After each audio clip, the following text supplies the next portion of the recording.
La méthode No Yo-Yo by Beauty Sané vous présente ce programme.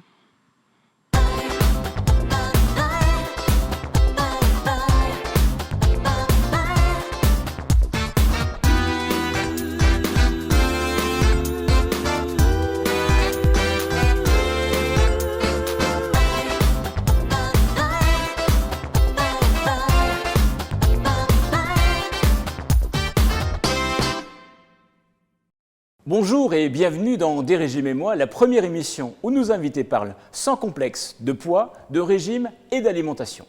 Nous sommes toujours en compagnie de Luana Belmondo qui nous fait le plaisir de partager cette semaine avec nous. Ensemble, nous avons évoqué les régimes et les habitudes alimentaires et pour cette troisième journée, nous allons nous intéresser à la restauration. Luana, bonjour. Encore bonjour, mais quel plaisir de se retrouver chaque matin. Comme on vient de l'évoquer, nous allons parler de restauration ensemble. D'accord. Comment vous sentez-vous ce matin? Ça va? Très bien, tout va bien. Puis la restauration, ça me parle, donc oui. C'est un sujet qui m'intéresse beaucoup. Luana, est-il vrai que lorsque Paul Belmondo, votre mari, vous propose d'aller au restaurant, eh bien, vous préférez rester chez vous Oui. et préparer un bon plat de pâtes? Oui, parce que c'est le meilleur restaurant, c'est chez moi, donc plutôt d'aller manger une mauvaise pâte ailleurs, je la mange à la maison et je suis sûre du résultat. Non, mais c'est vrai, on mange beaucoup à la maison, on va très peu au restaurant. Désolée. D'accord. Est-ce que les restaurants sont source d'inspiration pour vos plats parfois? Je suis obligée un minimum d'y aller parce Oui. qu'effectivement, on découvre, surtout aujourd'hui, les restaurateurs font des progrès énormes. Oui. Donc, je suis un peu obligée d'aller aussi goûter à cette fusion aussi des cultures alimentaires. Mais je prédige toujours le restaurant de Bienvenue chez Luana. Tout à fait. Et vous aimez parfois tester les cuisines de grands chefs? Des grands chefs, non, je lis leurs livres. D'accord. Je les prends comme exemple. Je ne les teste pas, je leur laisse parce que moi je dis toujours je suis une cuisinière au quotidien. Et il y a les cuisiniers, il y a les chefs, donc je laisse ça aux chefs. Donc votre cuisine est très italienne, Oui. mais dans la gastronomie française, est-ce que vous avez des plats préférés? Dans la gastronomie française, j'aime beaucoup tout ce qui est plat mijoté, donc la daube, j'aime beaucoup quand on est en Provence. Ouais. J'aime bien, qu'est-ce que j'aime bien? J'aime tellement tout, c'est très difficile pour quelqu'un qui est gourmand comme moi de dire qu'est-ce que... Ah oui, le rognon de veau. Ah, les rognons de veau. Ah, il faut savoir les faire, mais quand Ouais. c'est bien fait, c'est délicieux. À la moutarde, à l'ancienne? À l'ancienne. Ouais. C'est le D'accord. meilleur. C'est le meilleur. Quels seraient vos conseils pour pouvoir choir un bon restaurant italien? En France, c'est ça? Vous Oui, voulez savoir oui, ou en Italie? Non, en France. En France. Oui. Essayez de voir que ce soit un restaurant familial. D'accord. Donc déjà, regardez bien qu'en cuisine, il y a des Italiens.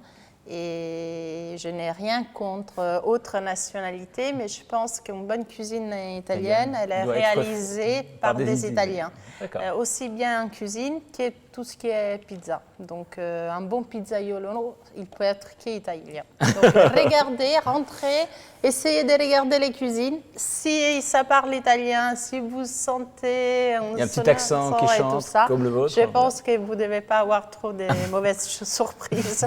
Les restaurateurs italiens ont en général des produits simples et bien associés. Faites juste attention aux quantités servies et aux graisses cachées. Et justement, Luana, Oui. est-ce que vous pouvez nous donner des conseils pour pouvoir bien choisir sa pizza?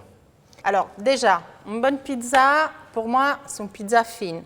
Ou alors on aime la pizza napolitaine qu'elle est un peu plus haute. Ouais. Mais je ne parle pas de ça, je parle un peu plus haute. Après, il faut toujours regarder en dessous de la pâte. La pizza, elle ne doit pas être brûlée en dessous. Ça veut D'accord. dire que le four n'a pas été nettoyé et donc vous aurez l'amertume donc Du reste du qui est resté. reste qui est Voilà. resté de la veille. D'accord. Donc il faut qu'en dessous elle soit blanche, vraiment. D'accord. Et après il y a la mozzarella, le choix de la mozzarella. C'est très difficile parce que très souvent on mélange plusieurs types de fromages. parce que ça revient moins cher aux restaurateurs. D'accord. Donc il Et faut donc, privilégier que la mozzarella italienne. Oui, et au goût, on sent tout de suite que ça a un goût assez particulier et pas très fort. Il ne faut pas que ça soit très corsé. Et est-ce que vous avez des pizzas à éviter particulièrement? Les pizzas, oui, on met le poulet, l'ananas, le poivron, les pepperoni, et ça devient une pyramide mondiale et tout ça. Ça, je l'évite. D'accord. Ça veut dire Donc, que voilà, c'est pas la vraie pizza italienne. les pizzas italiennes sont relativement simples, en fait. Elles sont assez très simples. À mon Ouais. avis, ça se limite à une vingtaine maxi. D'accord, très bien.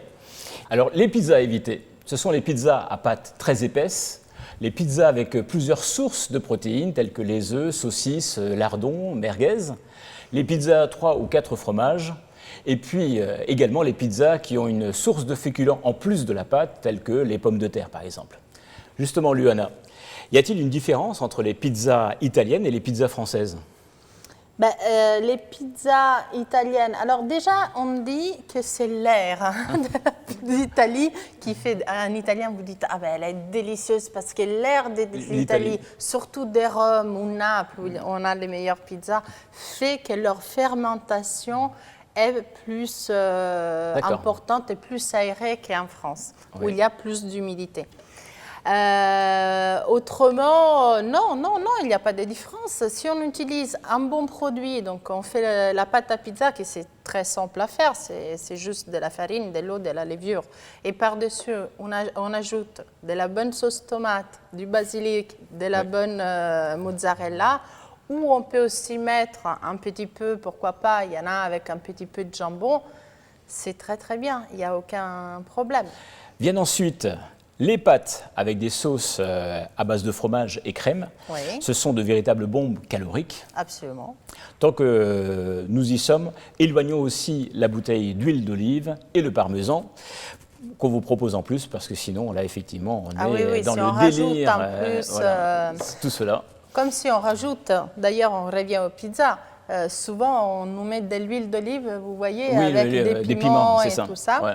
C'est très français, parce que dans les bonnes pizzerias italiennes, on ne l'a pas. Ça n'existe pas. pas. On n'a pas besoin.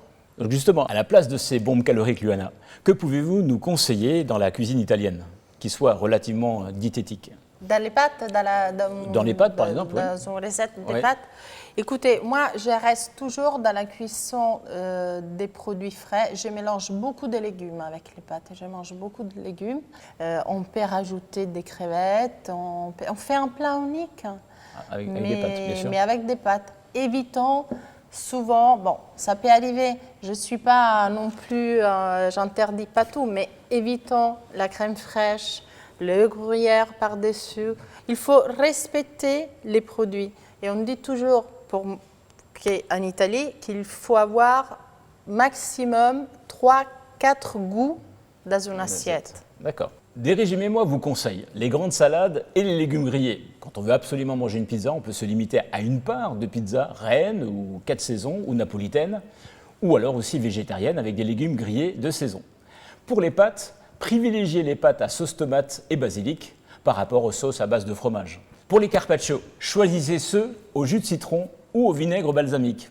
Luana, d'une manière générale, la cuisine italienne utilise des produits très salés, fromage, jambon. Alors comment diminuer le sel dans la cuisine? Vous êtes du genre à saler beaucoup ou bien vous faites attention à l'apport en Non, sel? moi je fais vraiment très attention à l'apport au sel. D'ailleurs, je sèle presque pas. Les aliments D'accord. sont déjà salés en eux-mêmes. Et si on s'habitue, on ne se rend même plus compte. Donc moi je sèle jamais. Très bien. Très très peu. Ça dépend. Il faut vraiment que je cuisine quelque chose de très fade. Je mets la salière à table, pas pour ma famille, mais s'il y a des invités, parce que je ne connais pas leur habitude alimentaire. Oui. Mais autrement, le sel ne fait pas partie de ma table. Très bien. Eh bien, le sel est un exhausteur de goût et donne du relief aux saveurs. Mais attention aux risques cardiovasculaires. Il favorise l'hypertension artérielle, alors surtout, ne ressalez jamais votre plat. Une astuce de Des régimes et moi.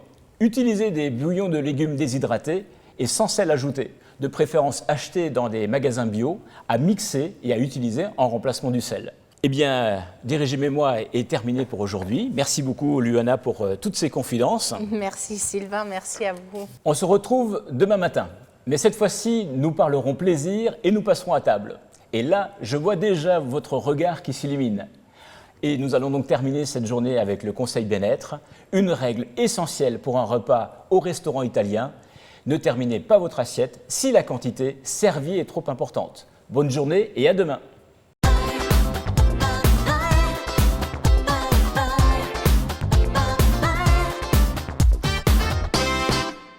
La méthode No Yo-Yo by Beauty Sané vous a présenté ce programme.